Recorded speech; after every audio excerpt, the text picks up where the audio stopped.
Dalam kebaktian Paskah hari ini saya mengajak kita membuka satu bagian firman dari Filipi pasal yang kedua.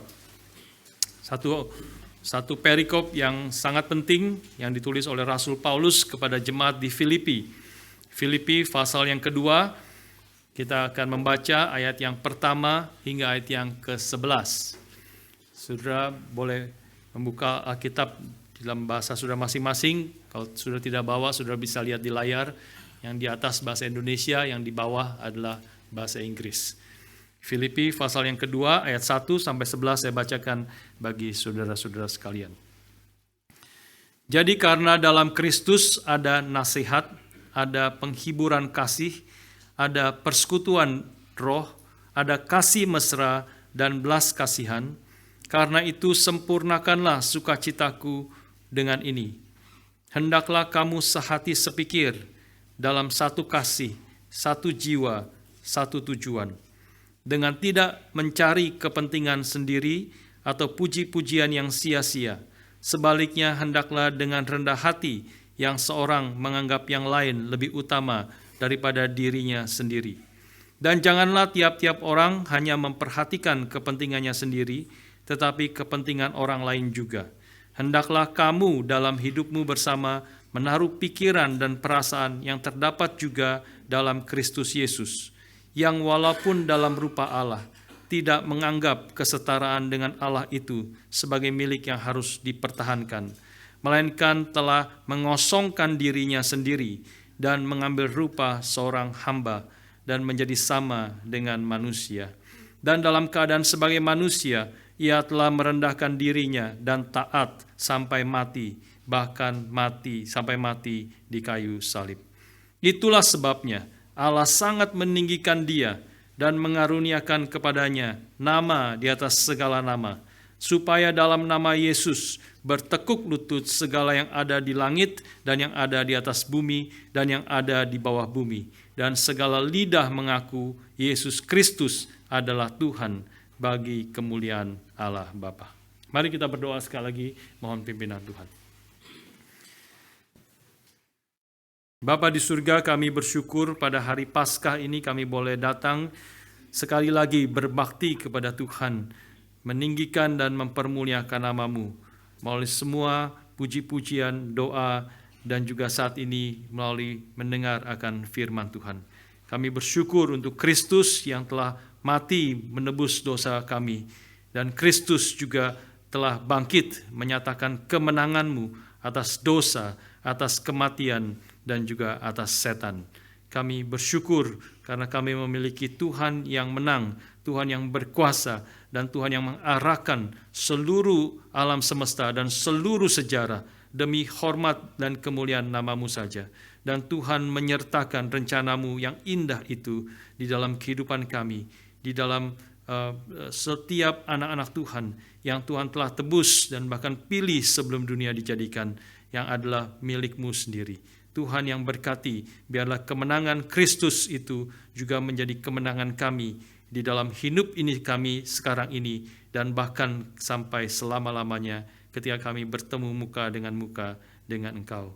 Berkati ibadah pada hari ini, berkati khususnya pemberitaan firman yang sebentar lagi kami mendengar.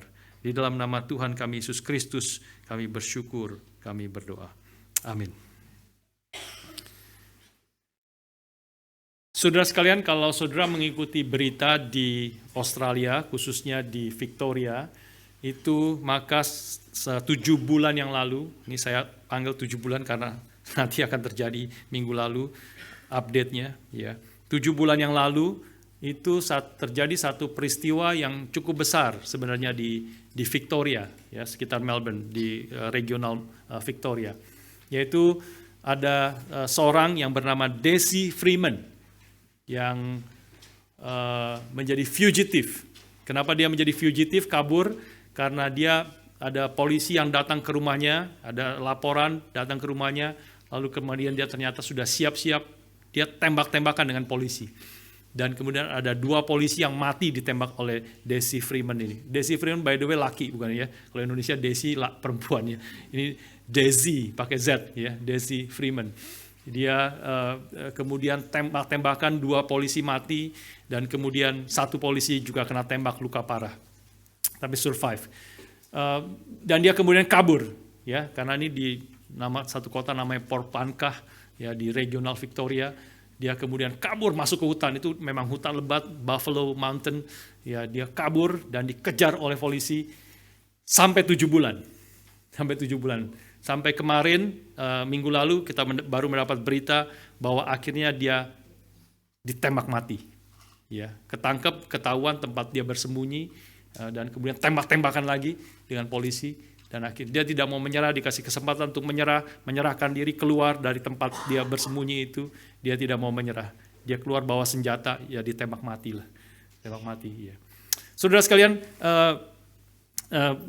waktu saya mendengar akan berita ini 7 bulan yang lalu, membaca berita, karena menjadi berita yang besar, menjadi boleh dikatakan the biggest manhunt di sejarah Victoria. Ya, ini karena 2 polisi mati ditembak, ya, 1 juga ditembak lagi hampir mati. Maka polisi itu mengatakan, kita tidak akan berhenti. Dia kabur, sudah berbulan-bulan kabur, tidak ketahuan, dikejar di hutan-hutan di Victoria itu. Susah sekali, itu hutan yang sangat lebat sebenarnya. Dan mereka ingin mengejar dengan segala macam usaha, dengan segala macam ratusan polisi masuk ke hutan-hutan dan sebagainya, dengan helikopter, dengan segala alat-alat yang paling canggih. Tidak ketemu, karena memang dia orang hutan. Ya, dia orang yang jago sekali dan mengerti di daerah Buffalo Mountain itu, ya, Regional Park itu.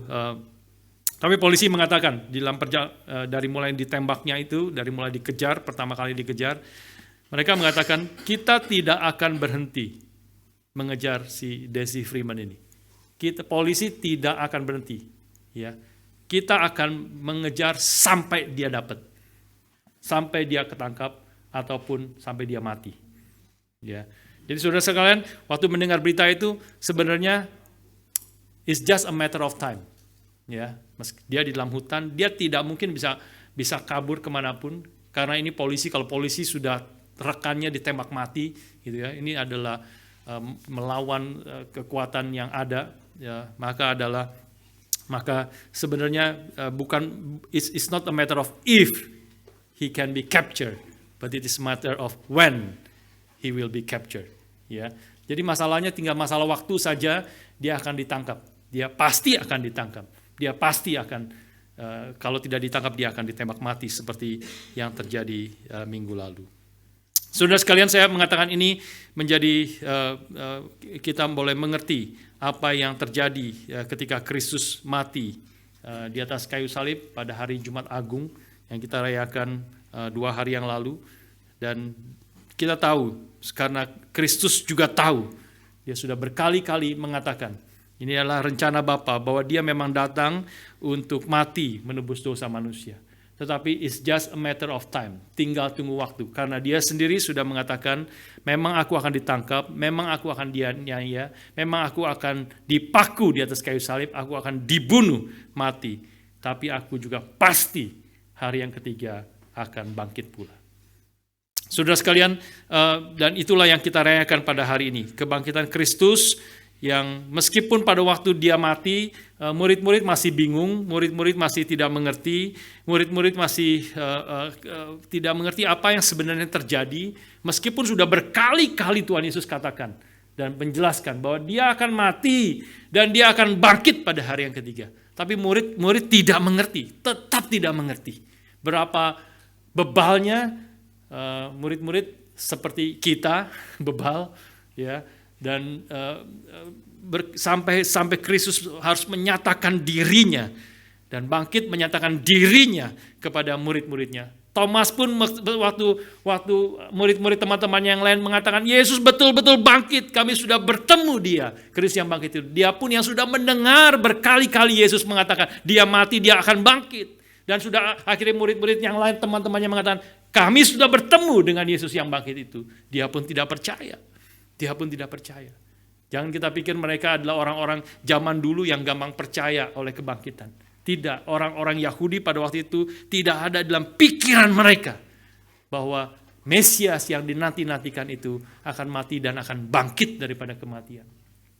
Tidak pernah ada pikiran mereka bagaimana bisa bangkit, ini hanya terjadi dan mereka akhirnya percaya karena mereka sendiri menyaksikan dan bertemu akan Yesus yang bangkit itu. Sampai aku menaruh jariku di lukanya Yesus, aku tidak akan percaya, Thomas katakan.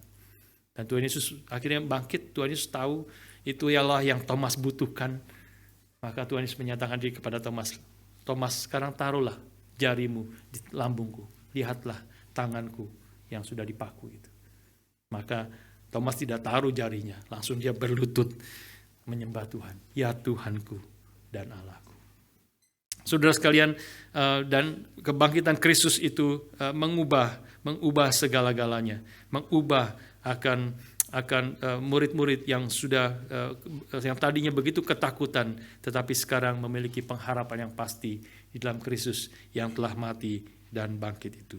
Saudara sekalian, kita pun sekarang di dalam Kristus ini, kita yang sudah percaya kepada Kristus, kita masih kita tidak melihat dengan mata kita Yesus yang sudah bangkit, ya, tapi kita percaya. Seperti apa yang firman Tuhan katakan, seperti yang Tuhan Yesus katakan kepada Thomas, engkau telah melihat aku maka engkau percaya, bagus. Tapi berbahagialah mereka yang tidak melihat tetapi percaya. Karena iman kita percaya bukan berdasarkan penglihatan, tapi berdasarkan perkataan Tuhan dan firman Tuhan. Dan karena itulah kita yang di dalam Kristus, yang sudah percaya kepada Kristus yang telah mati dan bangkit itu, kita sekarang ini hidup seperti biasa, seperti orang-orang pada umumnya, dan kita hidup kita tidak melihat orang yang mati dibangkitkan. Kita masih menunggu akan kebangkitan tubuh, dan kita masih menunggu akan janji akan kita akan berbagian di dalam kemuliaannya, yang tadi nanti kita akan bahas di dalam ayat-ayat 9 dan 10 khususnya Filipi pasal yang kedua. Tetapi itu sesuatu yang masih akan terjadi nanti. Tapi seperti firman Tuhan katakan, it's just a matter of time. Ya. Bukan if, tapi when. Ketika kita mati khususnya, atau ketika Kristus sudah datang kedua kali kalau kita belum mati. Tapi mungkin kebanyakan kita akan sudah meninggal terlebih dahulu, mati terlebih dahulu. Dan ketika akhirnya Kristus datang kedua kali, dan bagi kita yang ada dalam Kristus ketika kita mati pun itu bukan akhir. Jiwa kita, roh kita kembali kepada Tuhan, dan tubuh kita ada menjadi debu dan menantikan akan kebangkitan tubuh.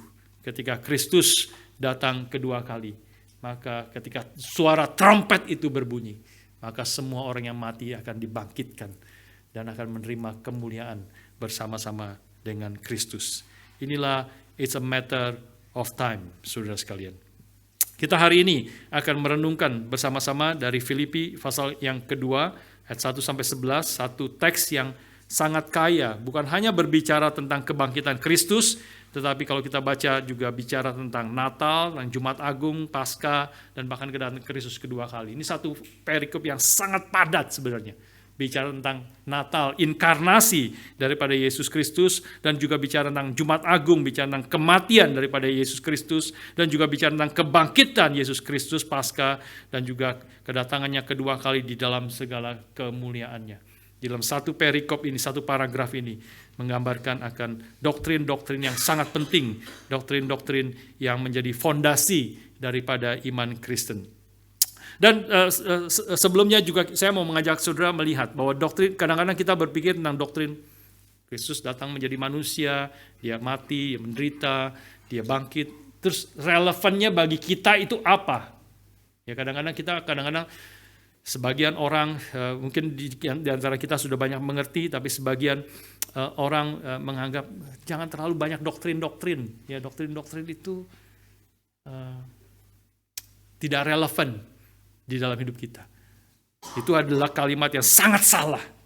Itu pengertian yang sangat salah. Kalau saudara membaca di dalam Alkitab, khususnya di dalam surat-surat Paulus, maka seluruh hal-hal yang praktikal, kehidupan sehari-hari, pergumulan kita sehari-hari, kebutuhan yang kita hadapi sehari-hari, Itu semuanya berdasar, Paulus berbicara tentang hal itu, dan seperti juga Paulus tadi nanti kita lihat berbicara dalam ayat 1 sampai ayat 4, sampai ayat 5, berbicara tentang hal-hal yang praktikal yang dihadapi oleh jemaat di Filipi, yang real dalam kehidupan mereka. Tetapi semuanya itu berakar, berdasar kepada doktrin.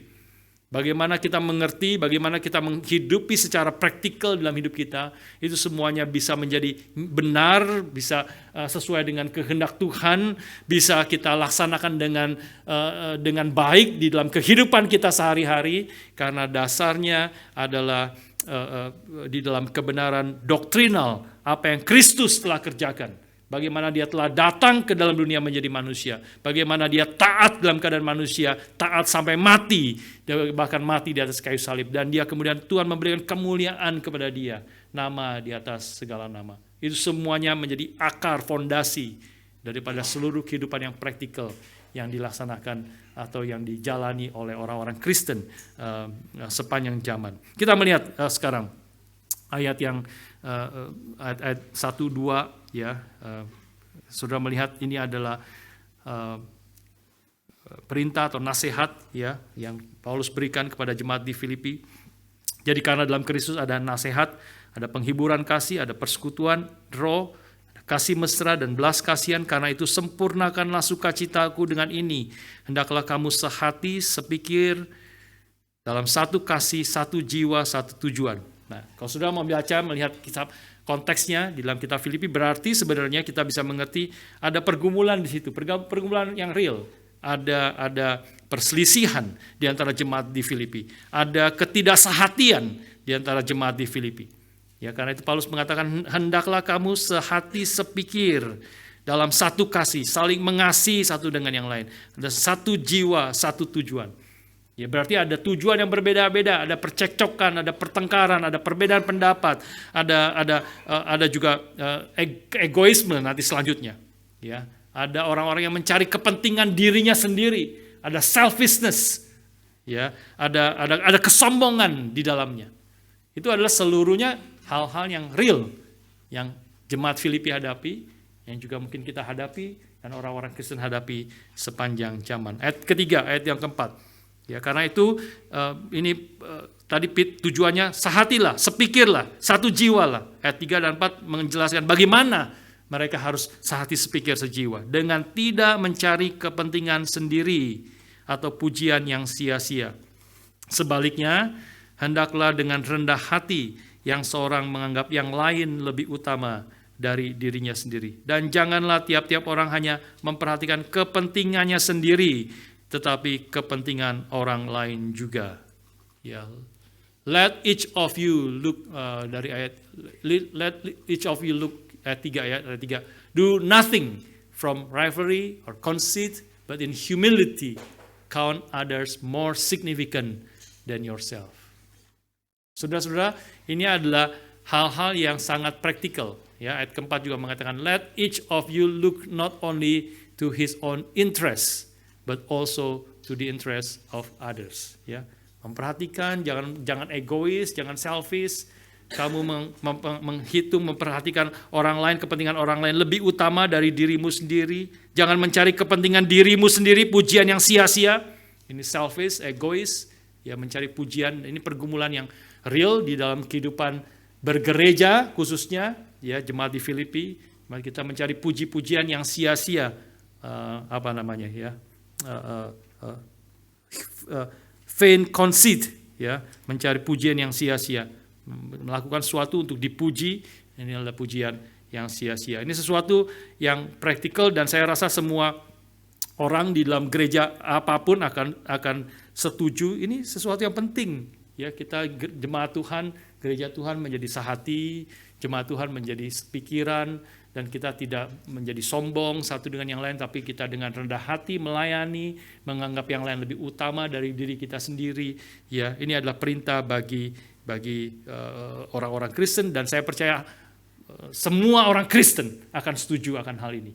Oke, betul lah, kita memang harus menjadi orang Kristen yang sedemikian. Jangan selfish, jangan egois, jangan sombong, memperhatikan orang lain, melayani, dan sebagainya. Ya, tapi sudah harus perhatikan. Ya, atau sebelum ke situ ya. Sebelum ke situ boleh disimpulkan perintah ini, perintah yang sangat praktikal ini ayat yang kelima disimpulkan di situ. Hendaklah kamu dalam hidupmu bersama menaruh pikiran dan perasaan yang terdapat juga dalam Kristus Yesus. Be the mind of Christ menguasaimu. Ya, biarlah pikiran Kristus itu menguasai hidupmu. Karena pikiranmu adalah seperti pikiran Kristus. Itu disimpulkan seperti demikian.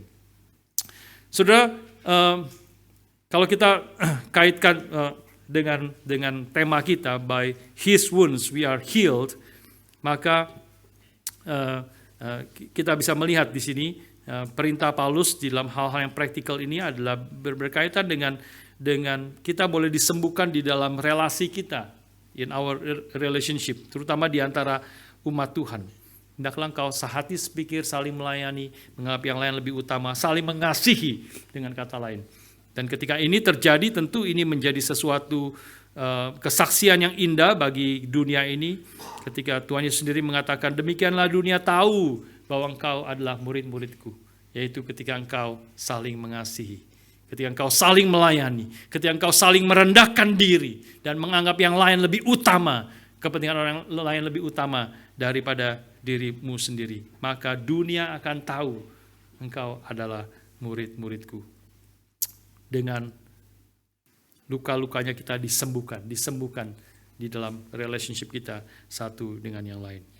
Nah, saudara sekalian, pertanyaannya adalah lalu bagaimana kita bisa didorong, bagaimana kita bisa melaksanakan ini, apa yang menjadi dasarnya, apa yang menjadi kekuatannya, apa yang menjadi motornya untuk kita boleh melaksanakan ini.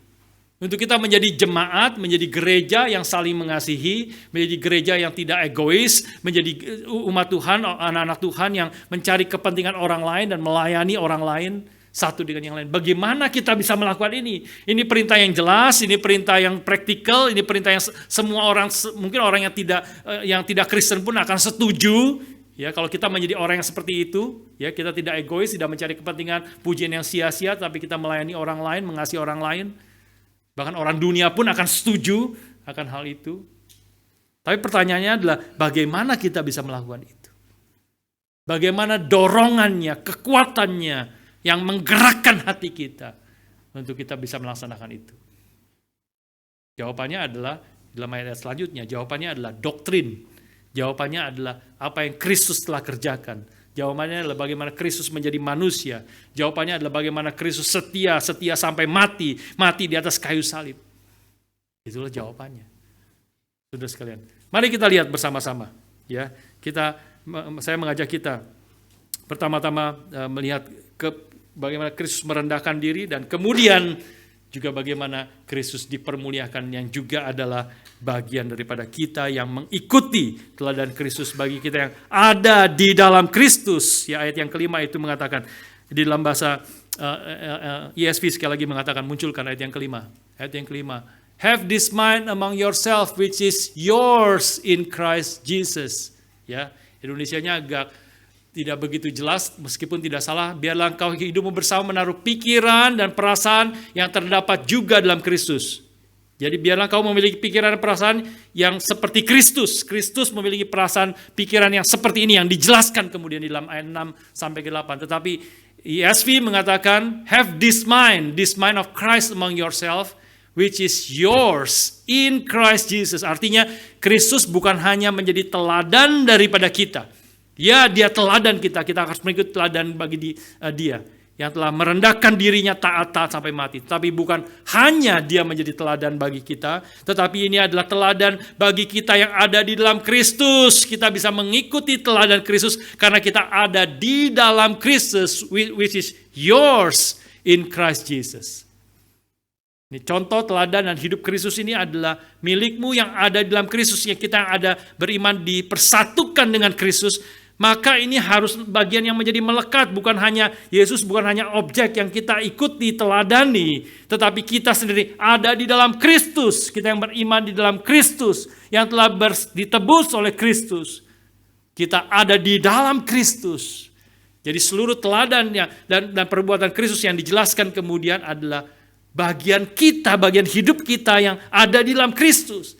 yang seharusnya memang menjadi pikiran Kristus ada di dalam seperti ini dalam hidup kita. Karena kita faktanya, realitanya, status kita, jati diri kita, manusia baru yang Tuhan telah berikan kepada kita ada di dalam Kristus. Karena itu teladan Kristus, apa yang nanti dijelaskan selanjutnya adalah lebih daripada teladan Kristus. Tapi ini adalah gambaran hidup kita, jati diri kita yang ada di dalam Kristus. Ini menjadi kekuatan bagi kita untuk kita boleh kemudian melaksanakan apa yang menjadi perintah yang praktikal di dalam kehidupan kita. Mengasihi, merendahkan diri, melayani, menganggap yang lain lebih utama daripada diri kita sendiri. Saya mengajak kita melihat secara singkat 9 langkah Kristus merendahkan dirinya. Di dalam ayat 6 sampai 8, kita baca tadi singkat saja, selewat begitu saja. Kalau sudah perhatikan, saya sudah sekarang memperhatikan, ada 9 langkah Kristus merendahkan dirinya. Dari ayat 6. Yang walaupun dalam rupa Allah, is in the form of God, ya. Yang walaupun dalam rupa Allah, tidak menganggap kesetaraan dengan Allah itu sebagai milik yang harus dipertahankan. Itu langkah pertama. Atau mungkin dua kali ya. Dia dalam rupa Allah, is God, itu kita tidak perlu jelaskan lebih detail. Dia setara dengan Allah, dia adalah Allah itu sendiri, Allah. Tapi dia tidak anggap kesetaraan dengan Allah itu sebagai milik yang harus dipertahankan. Dia tidak memegang itu, tidak melepaskan. Ya. Dia tidak menganggap. Itu mirip di dalam sebelumnya ada bicara tentang biarlah ayat yang ketiga, biarlah kamu sebaiknya hendaklah dengan rendah hati yang seorang menganggap, kata yang menganggap itu muncul, ya. Ayat ketiga, biarlah kita hendaklah dengan rendah hati yang seorang menganggap yang lain lebih utama daripada dirinya sendiri. Kita perlu menganggap, consider, count, memperhitungkan orang lain lebih utama dari diri kita sendiri. Karena apa? Karena Kristus tidak menganggap kesetaranya dengan Allah sebagai milik yang harus dipertahankan. Dia tidak menganggap dia adalah Allah. Dia memang seharusnya bisa punya hak, tidak mengosongkan dirinya. Tapi dia tidak anggap itu. Dia tidak anggap itu. Dia justru mengosongkan dirinya. Karena itu biarlah kita menganggap, bukan orang lain itu lebih baik, bukan berarti orang lain itu lebih baik, tapi kita memperhitungkan mereka. Lebih signifikan, more significant than us, menganggap yang lain lebih utama daripada diri kita sendiri. Bukan berarti semua orang itu lebih baik dari kita, lebih pintar, lebih cantik, lebih kaya, lebih terhormat, tidak. Tetapi kita menganggap, memperhitungkannya seperti itu. Menganggap mereka lebih utama, kita mengambil rupa seorang hamba, merendahkan dirinya, seperti Kristus. Itu langkah kedua, munculkan lagi, ayat ke-6 sampai ayat ke-8. Dia dalam rupa Allah, kemudian yang kedua tidak menganggap kesetaraan dengan Allah sebagai milik yang harus dipertahankan. Ketiga, melainkan dia telah mengosongkan dirinya. He empty himself. Yeah. He made himself nothing. Dia turun, dia mengosongkan diri, melepaskan haknya itu sebagai Allah. Yang keempat, dia mengambil rupa seorang hamba. Dia turun lagi. Dari Allah, dia tidak menganggap sebagai hal yang harus dipertahankan. Dia mengosongkan dirinya. Yang keempat, dia mengambil rupa seorang hamba. Dan yang kelima, menjadi sama dengan manusia. Jadi hamba, dia turun sebagai manusia. Menjadi manusia, lahir di kandang sebagai manusia.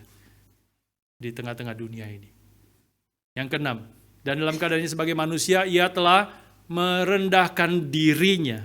Bukan hanya manusia, dia sudah turun sebagai manusia, dia sekarang merendahkan dirinya. Dia melayani. Dia mengambil rupa seorang hamba. Dia merendahkan dirinya melayani. Bukan hanya dia merendahkan dirinya, dia kemudian dalam waktu dia merendahkan dirinya, dia taat kepada Bapa. Berapa ke-8 gitu ya. Atau ke-7. Dia taat. Dia taat seumur hidupnya, dia taat kepada Bapa. Dia tidak pernah melanggar sekalipun. Bukan hanya dalam perbuatannya, dalam perkataannya, dalam pikirannya, dalam hatinya. Seluruhnya taat. Dia mengatakan makananku adalah melakukan kehendak Bapa. Itulah makananku.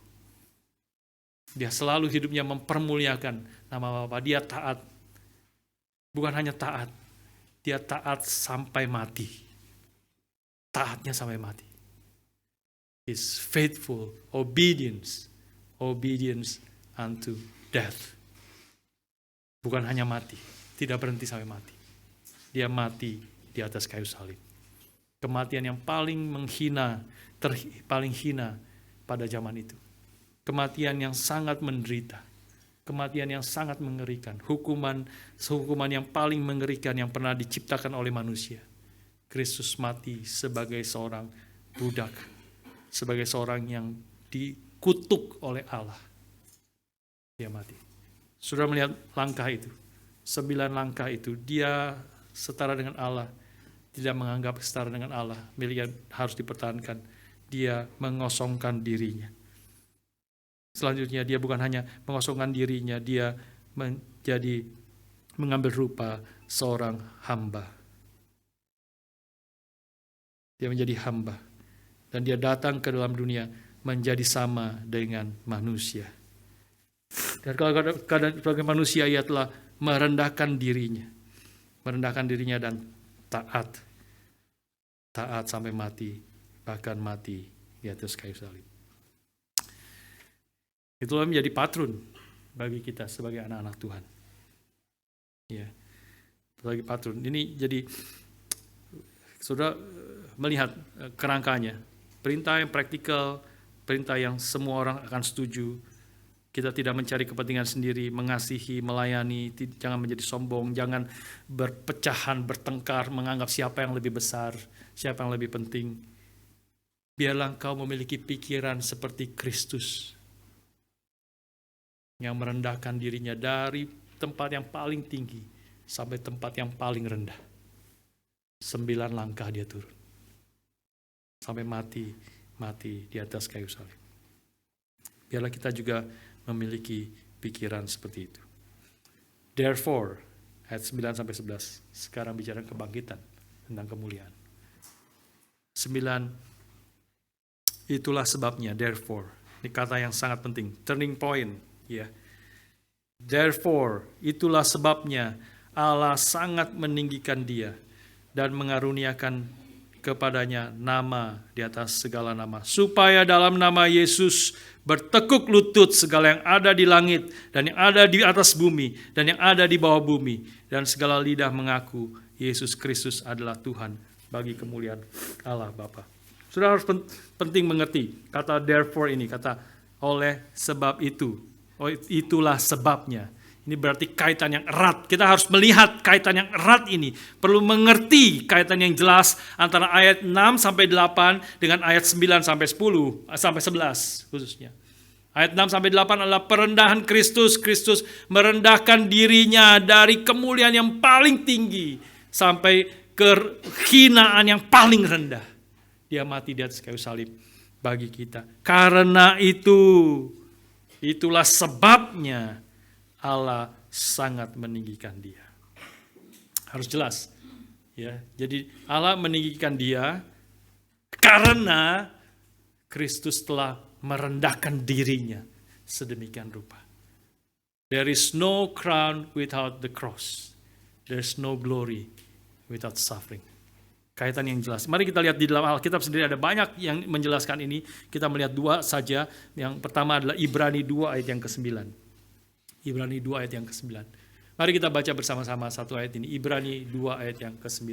Tetapi dia yang untuk waktu yang singkat dibuat sedikit lebih rendah daripada malaikat-malaikat, yaitu Yesus kita lihat, yang oleh karena penderitaan maut dimahkotai dengan kemuliaan dan hormat, supaya oleh kasih karunia-Nya Allah mengalami maut bagi semua manusia. But we see him who for a little while was made lower than the angels, namely Jesus, crowned with glory and honor because Ini kaitannya jelas. Oleh sebab, because of the suffering of death, so that by the grace of God he might taste death for everyone. Dia dimahkotai kemuliaan dan hormat karena dia telah menderita sampai mati. Wahyu 5 yang ayat 11 sampai 12. Contoh yang kedua, kita melihat. Mari kita baca sekali lagi ayat ini. Maka aku melihat dan mendengar suara banyak malaikat sekeliling tata, makhluk-makhluk itu dan tua-tua itu. Jumlah mereka berlaksa-laksa dan beribu-ribu laksa. Katanya dengan suara nyaring, anak domba yang disembelih itu menerima kuasa, kekayaan, hikmat, dan kekuatan, dan hormat, dan kemuliaan, dan puji-pujian. Saudara, ayat yang ke-12 khususnya itu ya mengatakan the worthy is the lamb who was slain. Tidak terlalu jelas di sini, tetapi kalau sudah baca konteksnya, kalau sudah baca ayat sebelumnya, maka dikatakan dia adalah the Lamb of God, domba Allah ini adalah satu-satunya yang layak membuka kitab gulungan, yang tidak ada seorang pun yang bisa membukanya. Kenapa dia layak membuka kitab gulungan itu? Karena dia telah menderita dan telah disembelih. Dia telah disembelih itu menjadi sesuatu penting, karena itulah di sini bisa kita mengerti kaitannya. Worthy is Lamb, kemuliaan bagi anak domba itu, anak domba yang disembelih itu layak menerima, worthy to receive. Yeah, the worthy is the Lamb who was slain to receive power and wealth and wisdom and might and honor and glory and blessing. 7 kali, 7 poin itu menyatakan kesempurnaan daripada anak domba Allah yang telah disembelih itu. Karena dia telah disembelih itu, maka dia layak menerima pujian, kemuliaan, hormat, kekuatan, dan sebagai kekayaan, hikmat, dan kuasa. Saudara sekalian, inilah menjadi kaitan yang sangat jelas di dalam hidup Kristus. Saudara sekalian, nanti kita akan pikirkan lebih lanjut akan hal itu. Tapi di sini kita boleh melihat juga kaitan yang jelas bagi hidup kita. Bagi hidup kita. Kalau Kristus ini adalah contoh teladan Kristus bagi kita, dan kita yang ada dalam Kristus, biarlah kita memiliki pikiran seperti Kristus yang merendahkan dirinya demikian rupa. Kita pun dipanggil, itulah menjadi dorongan, motivasi, motor yang menggerakkan hati kita untuk kita juga merendahkan diri, menganggap yang lain lebih utama, kita mengasihi, melayani, berkorban. Karena itu juga bagian dari kita, menjadi motivasi juga kita, menjadi dorongan dan kekuatan bagi kita. Bukan hanya karena Kristus telah merendahkan dirinya, tapi karena Kristus yang telah merendahkan dirinya taat sampai mati, maka dia dipermuliakan dan diberikan nama di atas segala nama. Tentu kita tidak diberikan nama di atas segala nama, tapi kita akan berbagian di dalam kemuliaan Kristus. Filipi 3 ayat 20-21 mengajarkan kita, menegaskan poin ini. Filipi 3, 20-21. Karena kewargaan kita adalah di dalam surga, dan dari situ juga kita menantikan Tuhan Yesus Kristus sebagai juru selamat, yang akan mengubah tubuh kita yang hina ini, sehingga serupa dengan tubuhnya yang mulia. Menurut kuasanya, yang dapat menaklukkan segala sesuatu kepada dirinya. Kita adalah milik Tuhan. Kita yang dipanggil untuk mentaati, merendahkan dirinya. Ada janji di sini bahwa dia juga akan mengubah tubuh kita yang hina ini sehingga kita berbagian di dalam kemuliaannya, menerima tubuh yang serupa dengan tubuhnya yang mulia itu. Yang kedua misalnya Lukas 18 ayat yang ke-14.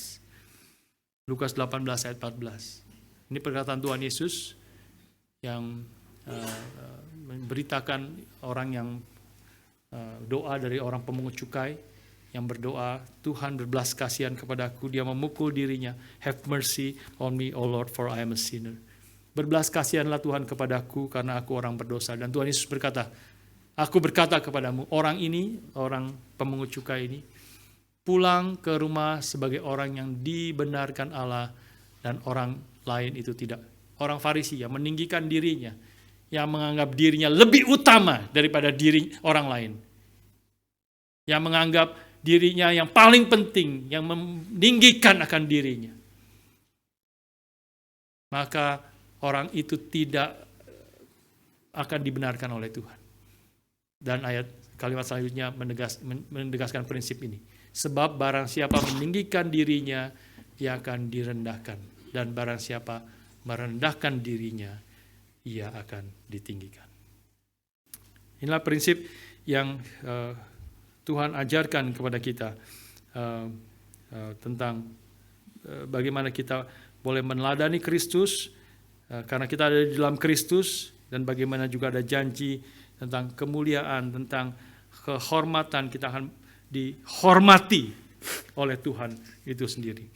Saya waktu mempersiapkan bagian ini, merenungkan sampai poin ini, saya rasa ada satu problem di dalam zaman kita, khususnya anak-anak muda, ya, zaman sekarang, yang mungkin agak kerasa aneh mendengar akan berita ini. Karena apa? Karena anak-anak muda itu merasa, bagaimana kalau orang-orang, ya, sebagian mungkin anak muda mengatakan, aku sebenarnya tidak mau ditinggikan kok. Barang siapa merendahkan dirinya akan ditinggikan, itu Tuhan Yesus mengatakan. Tapi kalau aku sebenarnya tidak mau ditinggikan kok. Ya, banyak orang kayak gitu kan, aku nggak mau ditinggikan kok.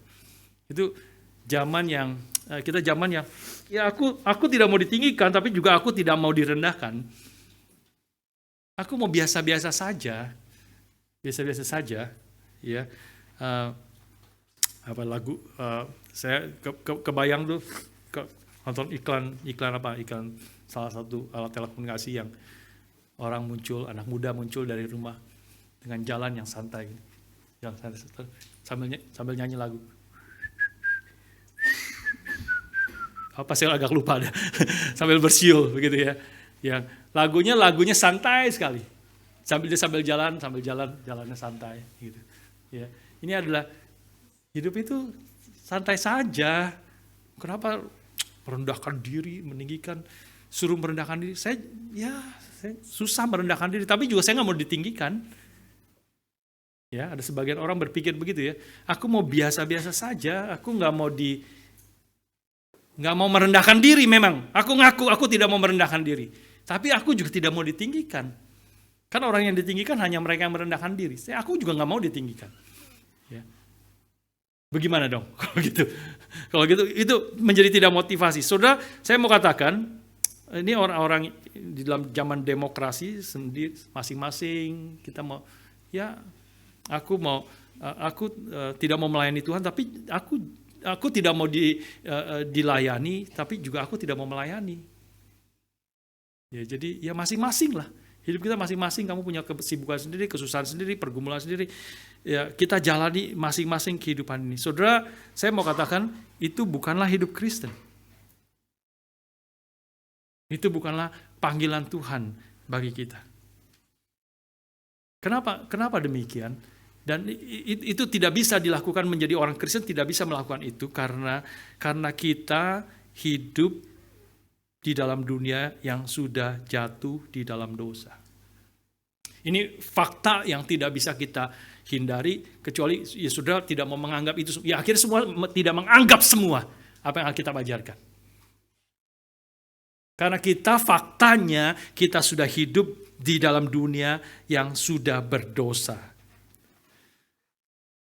Kita sudah beberapa minggu, beberapa bulan membahas bahwa kita ada di dalam peperangan. Itu juga salah satu fakta.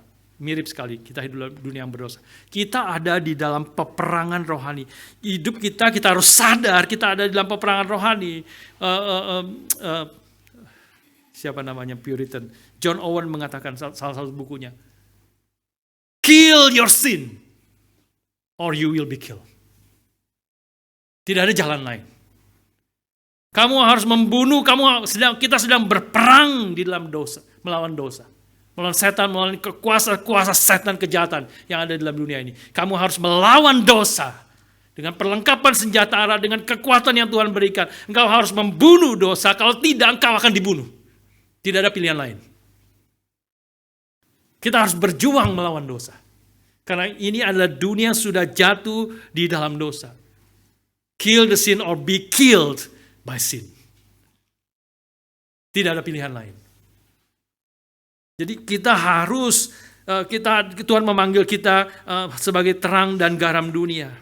Kita adalah garam dunia. Kita bukan pasir yang tidak ada rasanya. Kita adalah garam dunia, artinya salah satu fungsi yang paling utama dari garam adalah mencegah kebusukan. Mengapa perlu dicegah? Karena dunia ini sedang membusuk. Ini sudah jatuh dalam dosa. Tidak netral, kita hidup di dalam dunia yang tidak netral. Dunia ini sudah jatuh dalam dosa dan akan terus membawa kita jauh daripada Tuhan, jauh daripada kehendak Tuhan, hidup di dalam keberdosaannya melawan Tuhan. Karena itu kita dipanggil, kita telah diselamatkan, kita sendiri telah diselamatkan dari dosa. Kita sendiri adalah milik Tuhan. Karena itu kita dipanggil untuk melayani, untuk merendahkan diri, untuk memberitakan Injil, mengasihi orang-orang yang berdosa. Pasti susah. Itu adalah jalan penderitaan. Itu adalah jalan merendahkan diri. Mengasihi, melayani. Karena ini adalah dunia yang sudah jatuh di dalam dosa. Tuhan yang menghadapi hamba yang punya 1 talenta itu. Saudara bisa sebagian orang yang tidak peduli, aku tidak mau merepotkan, aku tidak mau direpotkan, aku tidak mau menyusahkan orang lain, aku tidak mau disusahkan, aku tidak mau melayani orang lain, tapi aku juga tidak mau dilayani. Tidak bisa. Karena orang ini, orang yang punya 1 talenta itu datang kepada tuannya, Tuhan kau beri 1 talenta kepada aku berikan 1 talenta. Seperti fair dong, kamu sudah 1 talenta, saya cuma pulangin doang kok. Saya tidak membuat apa-apa dengan 1 talenta ini, saya kembalikan. Tuhan mengatakan, engkau hambaku yang jahat. Kau seharusnya paling sedikit engkau kasih ke orang itu untuk diusahakan. Paling sedikit engkau taruh 1 talenta itu di bank, sehingga menghasilkan bunganya. Tidak netral, tidak bisa. Waktu engkau netral, kalau kau berhenti, aku tidak mau disakiti, aku tidak mau menyakiti orang lain, aku tidak mau melayani, tapi aku juga tidak mau melayani orang lain. Menjadi netral, tidak bisa. Kalau kita tidak bertumbuh, kita tidak melayani, kita tidak merendahkan dirinya, artinya kita sudah ikut di dalam dosa. Karena dunia ini adalah dunia berdosa, adalah arus yang membawa kita jauh kepada Tuhan. Jauh daripada kehendak Tuhan yang melawan semua akan perintah Tuhan. Humility, ini adalah bicara tentang humility of Christ. Kalau kita humility itu ada John Piper kalau tidak salah pernah mengatakan, kalau engkau pergi ke toko buku umum, dia 1 kali pergi ke toko buku umum dan mencari, ini bukan toko buku Kristen, toko buku umum, mencari tema tentang humility, humble humility. Sudah sangat susah menemukan itu. Karena kalau Kristus dibuang, maka juga humility akan dibuang. Hidup Kristen, Tuhan memanggil kita untuk merendahkan diri seperti Kristus, untuk mengasihi, berkorban bagi orang lain, menganggap yang lain lebih utama. Bukan hanya karena kita bukan hanya kita meneladani Kristus, tapi karena kita ada di dalam Kristus dan janji Tuhan di sini, Tuhan akan mempermuliakan. Janjinya adalah kita akan berbagian di dalam kemuliaan Kristus. Itulah sebabnya Allah sangat meninggikan dia dan mengaruniakan dia nama di atas segala nama. Kita pun akan berbagian di dalam kemuliaan. Kita tidak menjadi Allah, tidak seperti Kristus, tapi kita berbagian di dalam kemuliaannya. Kita memiliki tubuh seperti Kristus yang dipermuliakan. Tidak ada yang netral. Tuhan panggil kita, apalagi kita sebagai anak-anak Tuhan, biarlah kita berusaha, berjuang untuk melayani, menganggap yang lain lebih utama, mengasihi orang lain, mengasihi orang-orang di luar sana yang belum mengenal Tuhan. Susah, tidak mudah, banyak pengorbanan. Yang lalu saya katakan ini jalan yang sempit, pintunya sempit, tapi ini jalan di dalamnya ada penyertaan Tuhan. Di dalamnya ada kekuatan Tuhan. Di dalamnya ada Roh Kudus yang menghibur, penghiburan, pertolongan Tuhan. Hanya di jalan yang ini yang ada penghiburan, kekuatan Tuhan. Dan ujungnya adalah kehidupan. Ujungnya adalah kemuliaan. Inilah motivasi yang Tuhan berikan kepada kita dalam Filipi pasal kedua. Ketika Kristus bangkit. Dia duduk di sebelah kanan Bapa di surga. Dia dipermuliakan. Dia kan Allah sangat meninggikan dia dan mengaruniakan kepadanya nama di atas segala nama. Kita mau tanya lebih lanjut. Pikirkan lebih lanjut sedikit. Bagaimana sesungguhnya Kristus itu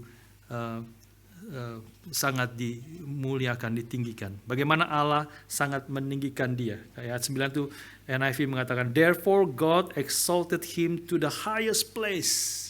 Meninggikan dia di tempat yang paling tinggi. Kita bisa bertanya di sini. Bukankah dia adalah Allah? Bukankah Yesus adalah Allah? Bagaimana dia bisa lebih tinggi lagi? Ya, Saudara, ini bukan bicara tentang keilahian Kristus, tapi saudara lihat konteksnya, ini sedang berbicara tentang Yesus sebagai Allah yang menjadi manusia. God-man. He is a God-man. Dia adalah Allah yang menjadi manusia, yang telah merendahkan dirinya. Kristus sebelum turun ke dalam dunia menjadi manusia, dia adalah Allah pribadi kedua dari Allah Tritunggal. Tetapi sekarang ketika dia turun ke dalam dunia, dia menjadi manusia. Dia natur ditambahkan kepada dia. Dia Allah sejati, dia sekarang bukan hanya Allah sejati, tapi juga manusia sejati. Ya, ini doktrin yang sangat penting. God-man, he is 100 fully divine and truly human. Dia menjadi manusia dan dia merendahkan dirinya taat sampai mati di atas kayu salib. Dia telah merendahkan dirinya sedemikian rupa. Karena itulah yang disebut di sini Allah akan mengaruniakan dia kepada nama di atas segala nama, supaya dalam nama Yesus bertekuk lutut semua yang ada di langit dan yang ada di atas bumi dan yang ada di bawah bumi. Ini adalah nama yang diberikan kepada Yesus sebagai God-man yang telah merendahkan dirinya. Sekarang dia diberikan kemuliaan. Dan ini juga menjadi menjadi fondasi daripada kita sebagai manusia. Kita akan juga menerima yang ada di dalam Kristus. Kita akan menerima kemuliaan bersama-sama dengan Kristus yang adalah Allah sejati, manusia sejati. Sekarang menerima kemuliaannya, ditinggikan jauh lebih tinggi, melampaui daripada keadaan sebelumnya. Kedua, kita melihat nama ini apa? What is the name that is above every name? Dia akan mengaruniakan kepada nama di atas segala nama. Namanya itu apa? Apa yang disebut nama di atas segala nama? Jawabnya adalah ayat yang ke-11. Dan segala lidah akan mengaku Yesus adalah Tuhan bagi kemuliaan Allah Bapa. Yesus adalah Tuhan. Ini adalah ayat yang ke-11. Ini kutipan dari Yesaya pasal 45 ayat 22 sampai 23. Ini kutipan, saudara. Yesaya 45, 22, 23. Saya bacakan bagi saudara. Ini perkataan Tuhan. Berpalinglah kepadaku, Tuhan berkata, Allah berkata pada bangsa Israel, berpalinglah kepadaku dan biarkanlah dirimu diselamatkan. Hai ujung-ujung bumi, bukan hanya Israel, tapi juga ujung-ujung bumi, seluruh dunia. Sebab akulah Allah dan tidak ada yang lain. Demi aku sendiri, aku telah bersumpah, dari mulutku telah keluar kebenaran. Suatu firman yang tidak dapat ditarik kembali. Dan semua orang akan bertekuk lutut. Nah, ini kutipan. Di hadapanku. Dan akan bersumpah atau akan mengaku di dalam segala bahasa. Mengaku apa? Bertekuk lutut kepada siapa? Kepada Allah. Mengaku dia adalah juru selamat. Dia adalah Tuhan. Dia adalah Allah pencipta yang berkuasa atas segala sesuatu. Dan disinilah nama yang diberikan. Nama Yesus, dan supaya dalam nama Yesus itu bertekuk lutut segala yang ada di langit dan yang ada di atas bumi, yang ada di bawah bumi, dan segala lidah mengaku Yesus Kristus adalah Tuhan. Nama yang diberikan ini menunjukkan dia dinyatakan dirinya sebagai Tuhan, sebagai Yahweh, sebagai Allah itu sendiri. Di depan namanya, di hadapan namanya, semua lutut akan bertelut dan semua lidah akan mengaku Yesus adalah Tuhan. Dia Allah yang berkuasa atas alam semesta itu. Sudah sekalian, akan ada dua macam orang yang bertelut dan mengaku. Yang pertama adalah orang-orang, saya harap kita semua di sini, termasuk orang-orang yang pertama ini, kita akan bertelut menyembah Tuhan kita Yesus Kristus, akan mengaku Dia, Yesus Kristus adalah Tuhan, dengan penuh sukacita. Hari itu kita akan berbahagian, kita akan penuh dengan sukacita, memuji Dia, memuliakan Dia, karena Dia memang juru selamat kita, yang telah merendahkan dirinya, yang telah mengosongkan dirinya, menjadi sama dengan manusia. Dalam keadaan sebagai manusia, Dia taat sampai mati di atas kayu salib bagi kita. Karena itu nama di atas segala nama diberikan. Allah meninggikan Dia, dan kita menyembah Dia, kita bersukacita mengaku Dia adalah Tuhan dan juru selamat kita. Kita akan bersukacita karena kita berdiri di hadapannya dan berbagian di dalam kemuliaan Dia. Tapi akan ada dua macam orang. Macam orang yang kedua, yang juga akan mengaku dan bertelut. Mereka akan mengaku, bertelut, mengaku Yesus adalah Tuhan, tapi mereka mengaku seperti setan mengaku Dia adalah Tuhan. Hai anak Allah, jauhlah daripadaku. Mengapa engkau datang sekarang ini? Dia mengaku Yesus adalah anak Allah, tapi mengaku dengan gemetar, dengan takut. Karena seumur hidupnya, orang-orang yang juga tidak mengaku Yesus adalah Tuhan, seumur hidupnya tidak taat kepada Kristus, seumur hidupnya tidak mempermuliakan Dia, mereka pasti harus mengaku juga. Semua seluruh dunia, di sini dikatakan semua dalam nama Yesus bertekuk lutut, segala, bukan hanya manusia, bahkan segala yang ada di langit, yang ada di bumi, yang ada di bawah bumi. Itulah digambarkan dalam kitab Wahyu. Semua segala yang ada di langit, di bumi, di bawah bumi, di segala bangsa, segala suku bangsa, ujung-ujung bumi akan mengaku bertelut Yesus adalah Tuhan. Harap kita menjadi orang-orang yang pertama yang bersukacita karena hidup kita sekarang ini dalam hidup yang masih Tuhan berikan, kita hidup ingin mempermuliakan Dia.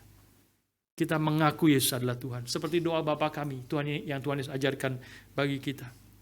Doa yang permintaan pertama, doa pertama yang kita katakan adalah, Bapa kami yang di surga, dikuduskanlah namamu, dipermuliakanlah namamu. Inilah juga kalimat yang terakhir bagi kemuliaan Allah Bapa. Hidup kita yang anak-anak Tuhan yang hidupnya ingin mempermuliakan, dikuduskan itu sama dengan kata dipermuliakan, sama pengertiannya. Dipermuliakan, kita sedalam-dalamnya hati kita, hidup kita ingin mempermuliakan Tuhan. Karena itu menjadi doa kita yang pertama. Permohonan kita yang Tuhan Yesus ajarkan yang paling pertama, yang paling utama. Tentu ada doa permintaan yang lain. Tapi yang paling pertama yang menjadi fondasi seluruh akan kehidupan kita. Kita ingin di dalam hidup kita, seperti Paulus kata di dalam Filipi pasal pertama, baik dalam hidupku maupun matiku, biarlah Kristus itu dipermuliakan. Maka kita akan menjadi orang yang paling bersukacita, karena doa itu pasti akan dijawab oleh Tuhan. Ketika Dia datang kembali, pasti akan dijawab, karena semua lidah akan mengaku, semua lutut akan bertelut, mengaku Yesus adalah Tuhan bagi kemuliaan Allah Bapa.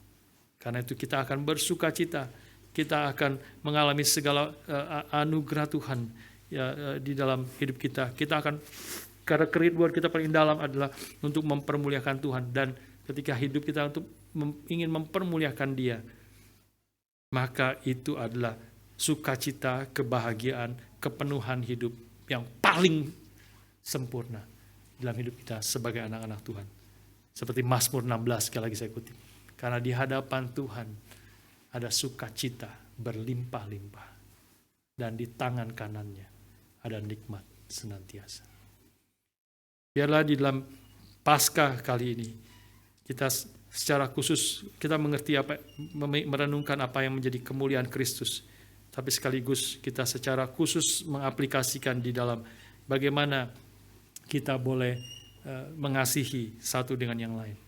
Bagaimana kita boleh merendahkan diri satu dengan yang lain. Bagaimana kita boleh menganggap yang lain lebih utama dari diri kita sendiri. Dan bukan hanya di dalam gereja, tapi biarlah kita juga boleh mengasihi orang-orang di luar sana.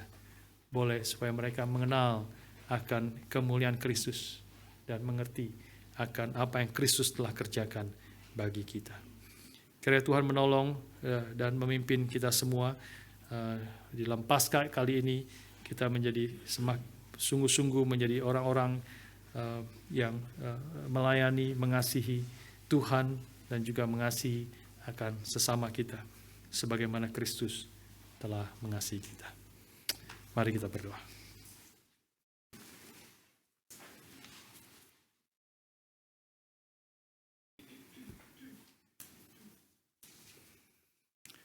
Bapa, terima kasih. Bapa, terima kasih.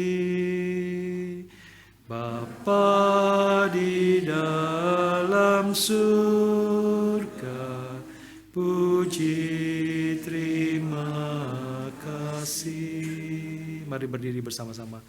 Bapa, terima kasih.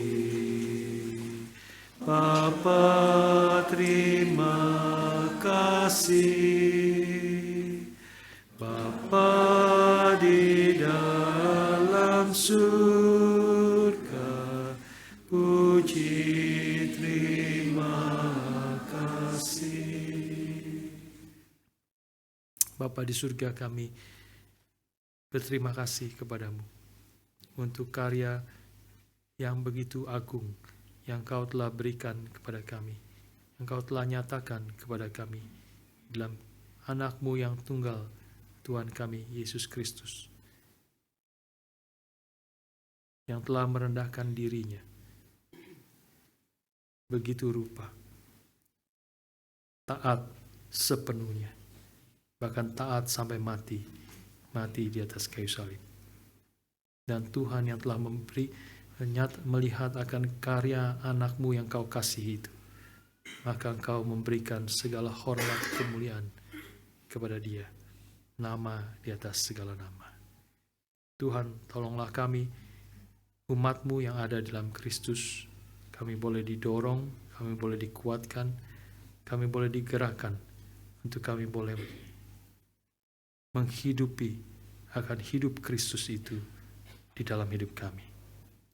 Sehingga nyata melalui apa yang kami lakukan, apa yang kami katakan, apa yang kami pikirkan, Kristus hidup di dalam kami.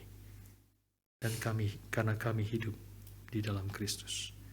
Tuhan berkati, pimpin kami sebagai umat-Mu, sebagai gereja-Mu, baik di South Melbourne maupun juga di Springfield, menjadi satu jemaat Tuhan yang saling mengasihi, saling sehati sepikir, dan menganggap yang lain lebih utama, melayani satu dengan yang lain, sehingga nama Tuhan saja yang dipermuliakan, dan kami boleh mengalami sukacita yang berlimpah-limpah di dalam Tuhan, di dalam kehendak. Kuatkan dan pimpinlah kami semua, umat-Mu di tengah-tengah dunia ini. Kami bersyukur dan berdoa dalam nama anak-Mu yang tunggal, Tuhan kami, Yesus Kristus. Tuhan dan Juru Selamat kami yang hidup dan yang telah bangkit mengalahkan maut. Amin.